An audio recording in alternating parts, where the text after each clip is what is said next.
चित्रगुप्त, जरा पन्ना पलटो और देखो कि आज किसके प्राण हरने हैं। जी हाँ प्रभु।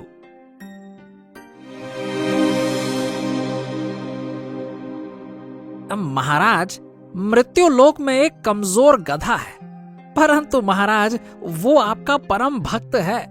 काम से बचने के लिए ही सही, पर रोज आपको याद जरूर करता है।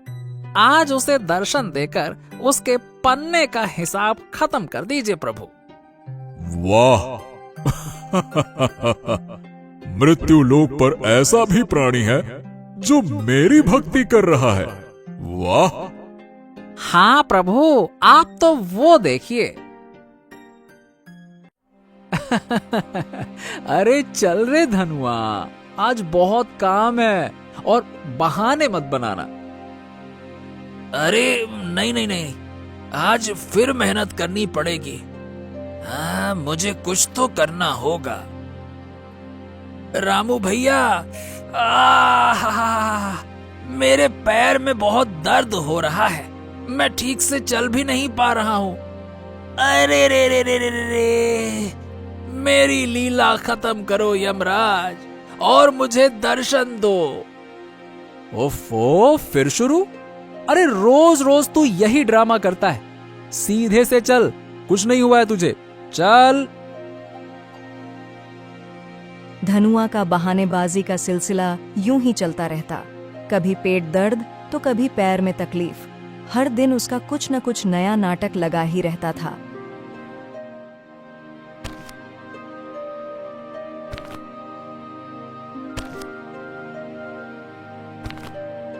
अरे रे रे रे रे रे रे रे रे, अरे रामू भैया, पेट में बहुत दर्द है, लगता है बहुत ज्यादा काम कर लिया है आज।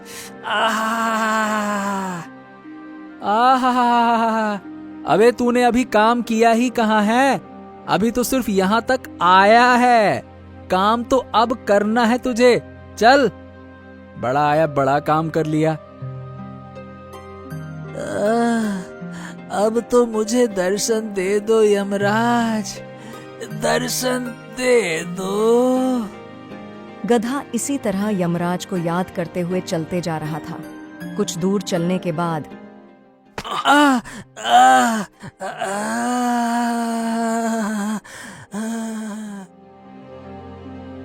अरे धनुआ, क्या हुआ तुझे? चल उठ। अरे देख, गांव के सब लोग आ गए हैं। चल चल चल, उठ, चल उठ।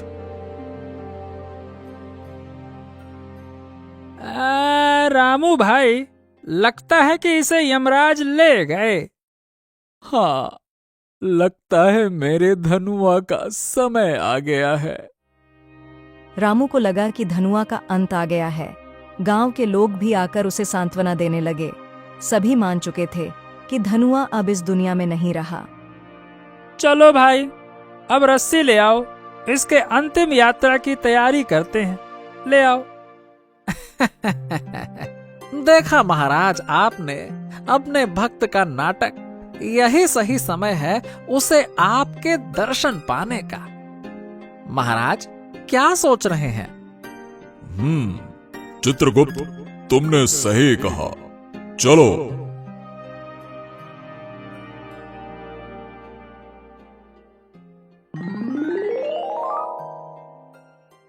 यमराज को प्रकट होते देख गांव वाले डर से अपने कदम पीछे कर लेते हैं। तेरी भक्ति से मैं बहुत प्रसन्न हूँ धनुआ। इस तरह रोज रोज मुझे याद करने से तुम्हारी फरियाद पूरी हो गई। आज तुम्हारा समय समाप्त हो गया है। चलो मेरे साथ। अरे रे रे रे रे, ये तो सच में यमराज आ गए। अरे महाराज, इस बात को इतना सीरियसली लेने की जरूरत क्या थी? अरे यमराज जी, आप इतने भयानक लग रहे हैं कि आपको देखकर मेरी जान ही निकल गई। क्या आप थोड़ी देर आराम से बात नहीं कर सकते? यमराज धनुआ की चालाकी को नहीं भांप पाए और थोड़े नरम पड़ गए। हाँ ठीक है धनुआ, तुम मेरे प्रिय भक्त हो, बोलो क्या कहना चाहते हो? यमराज जी, मैं सोचता हूँ कि आप जैसे महान देवता अब भला गधों की आत्मा लेने क्यों आते हैं? मेरा क्या है, मैं तो साधारण सा गधा हूँ। आपके जैसा कोई इतना महान देवता को मुझ जैसे गधे को ले जाने की क्या जरूरत? गधे की बात सुनकर यमराज सोच में पड़ जाते हैं। तुम्हारी बातों में थोड़ा तो दम है, लेकिन नियमों के अनुसार किसी को छोड़ा नहीं जा सकता। देखिए यमराज जी, अगर आप मुझ जैसे साधारण गधे की आत्मा को लेने आएंगे तो आपका मान घटेगा। आपकी महानता को ये शोभा नहीं देता कि आप मुझ जैसे गधे को अपने साथ ले जाएं। ये बात भी सही है, लेकिन नियम?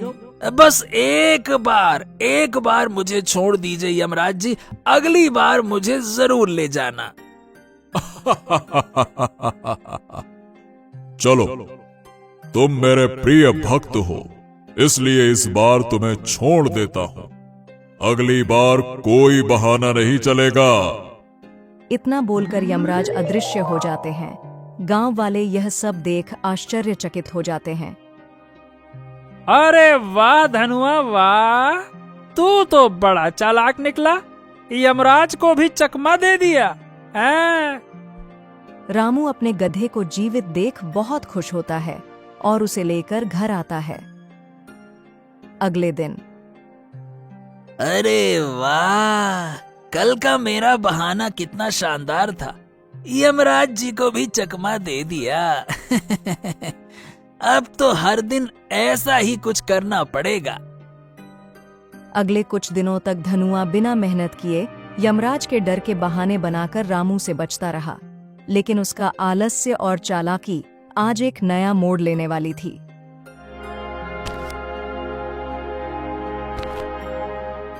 अरे वाह, ये बहानेबाजी का तरीका तो कमाल का है। रामू भैया भी मेरी हर दिन बात मान लेते हैं। ऐसा लगता है कि जैसे मेहनत तो मेरे नसीब में है ही नहीं। वाह वाह वाह वाह वाह। अरे रे रे रे रे रे रे, ओहो रामू भैया, लगता है कि इस बार सच में आखिरी समय आ गया है। अब तो लगता है कि बस मेरे प्राण निकलने ही वाले हैं। अरे धनुआ, क्या हुआ तुझे? चल उठ।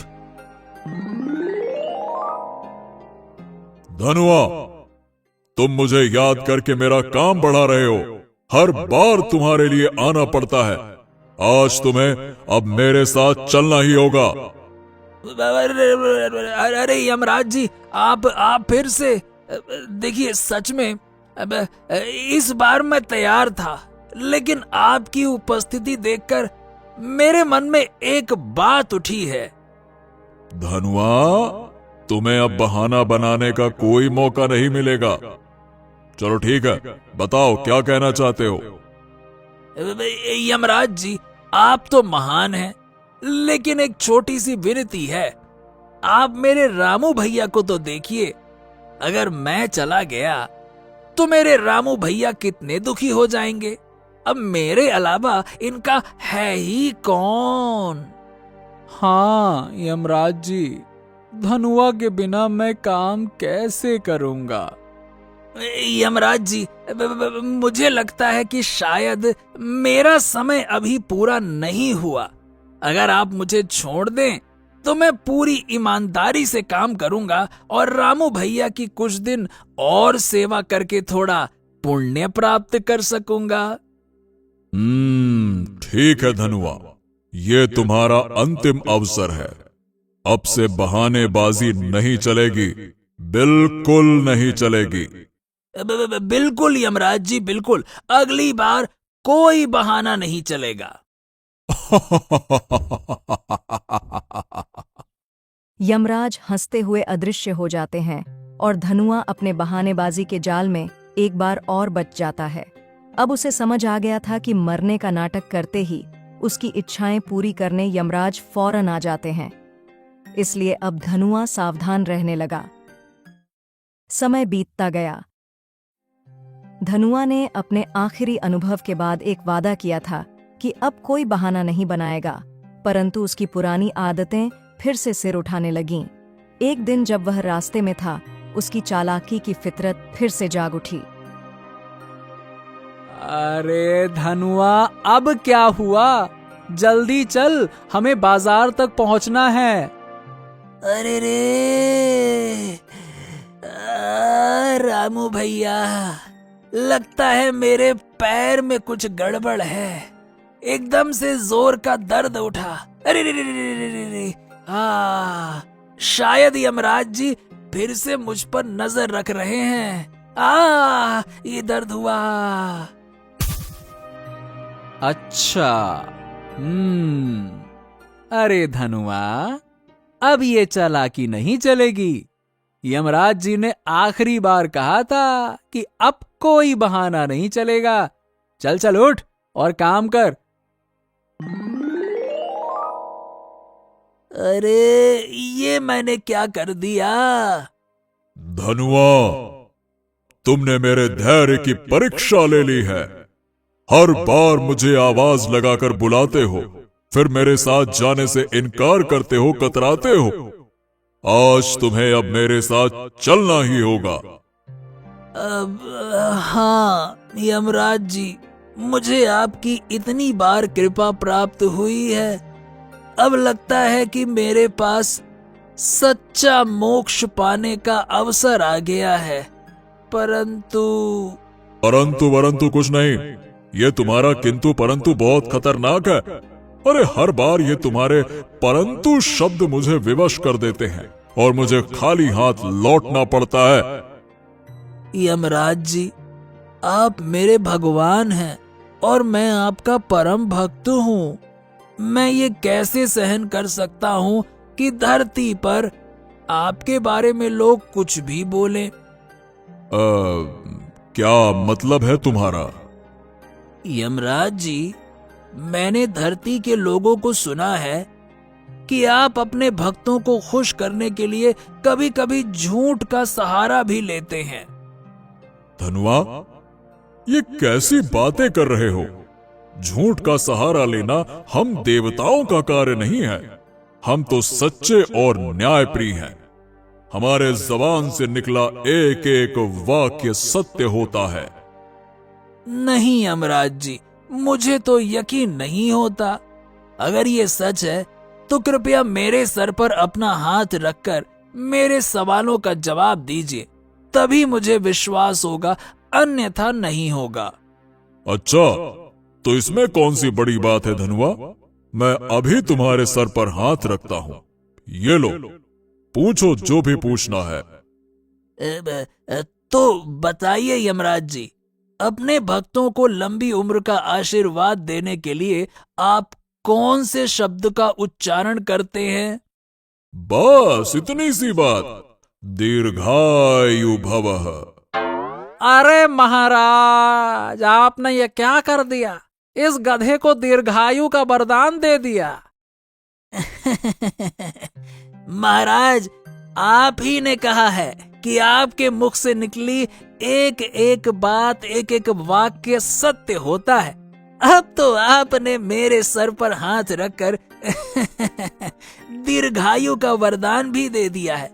अब तो आप अपने वचन से नहीं मुकरेंगे, है ना प्रभु? अरे धनुआ, तू तो बड़ा ही सयाना निकला। अपनी चालाकी से आज तो मुझे भी मात दे दी और ऐसा आशीर्वाद दिया जैसे ब्याज समेत उधार वसूल कर रहा हो।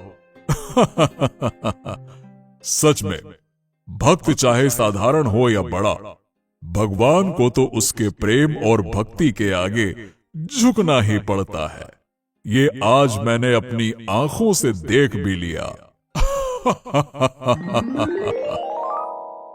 यमराज मुस्कुराते हुए वापस लौट गए और धनुआ ने लंबी उम्र का वरदान पाकर आराम से अपनी जिंदगी बिताना शुरू कर दिया।